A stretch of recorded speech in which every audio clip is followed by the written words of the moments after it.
കുറച്ച് വർഷങ്ങൾക്ക് മുൻപ്, ഏതാണ്ട് ഒരു 10-15 വർഷങ്ങളായി കാണുമെന്നാണ് എൻ്റെ ഓർമ്മ, കണ്ണൂർ പരിയാരം ആയുർവേദ മെഡിക്കൽ കോളേജ് ആശുപത്രിയിൽ എൻ്റെ ബന്ധുവായ ഒരു പെൺകുട്ടിയുടെ കൂടെ ഞാൻ അവളുടെ ഒരു ആവശ്യത്തിന് വേണ്ടി പോയിരുന്നു.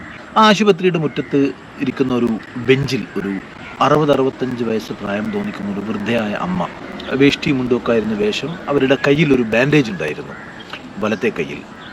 ഒരു പക്ഷേ എല്ല് പൊട്ടുകയോ അല്ലെങ്കിൽ അങ്ങനെ എന്തെങ്കിലും അസുഖത്തിന് ചികിത്സക്കായി വന്നിരുന്നതായിരിക്കണം അവർ. ആശുപത്രിയുടെ വരാന്തയിൽ അതുപോലെ മുറ്റത്തൊക്കെ ഇറങ്ങി ഫോണിലൊക്കെ സംസാരിച്ചുകൊണ്ടിരിക്കുകയെന്ന് എന്നെ കുറേ നേരമായി അവർ ശ്രദ്ധിച്ചുകൊണ്ടിരിക്കുന്നത് എനിക്ക് തോന്നി. കുറച്ച് നേരം കഴിഞ്ഞപ്പോൾ അവരെന്നെ അരികിലേക്ക് വിളിച്ചു.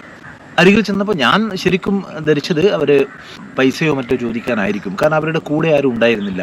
അവരുടെ ദൈന്യത നിറഞ്ഞ കണ്ണുകളും പെരുമാറ്റമൊക്കെ കണ്ടപ്പോൾ എനിക്ക് അങ്ങനെയാണ് തോന്നിയത്. എന്തെങ്കിലും സഹായം ചോദിക്കുന്നതിന് വേണ്ടിയായിരിക്കും അവരെന്നെ വിളിച്ചിട്ടുണ്ടാവുക. ഞാൻ അടുത്ത് ചെന്നു, അവരോട് ചോദിച്ചു, ഭക്ഷണം കഴിച്ചോ എന്ന് ചോദിച്ചു.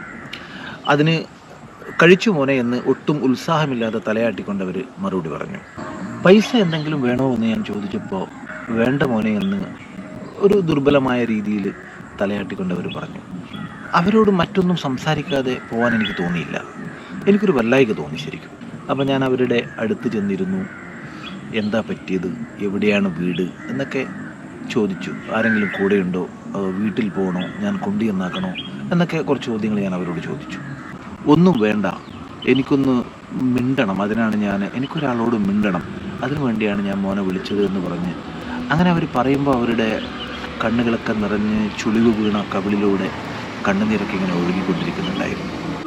സത്യം പറഞ്ഞാൽ എനിക്ക് വിശക്കുന്നില്ല, എനിക്കൊരാളോട് മിണ്ടണം എന്ന് അവരന്ന് പറഞ്ഞത് പിന്നീട് ഞാൻ ഒരിക്കലും മറന്നില്ല.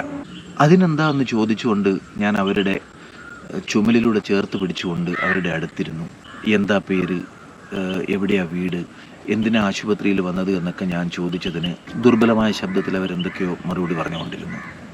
എത്രയെത്ര മനുഷ്യരാവും ഇങ്ങനെ ആരോടും മിണ്ടാനാവാതെ ഒരാളോട് സംസാരിക്കണം അല്ലെങ്കിൽ ആരാലെങ്കിലും ചേർത്ത് പിടിക്കപ്പെടണമെന്നൊക്കെ ആഗ്രഹിച്ച് വിമ്മിഷ്ടപ്പെട്ട് ശ്വാസം മുട്ടി മരിച്ചു പോയിട്ടുണ്ടാവുക.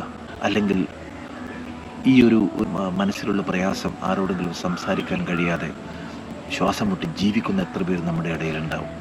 ഒരു വലിയ ചോദ്യമാണ്. എന്നെ ഒരുപാട് ചിന്തിപ്പിച്ച ഒരു സന്ദർഭമായിരുന്നു ജീവിതത്തിൽ അത്.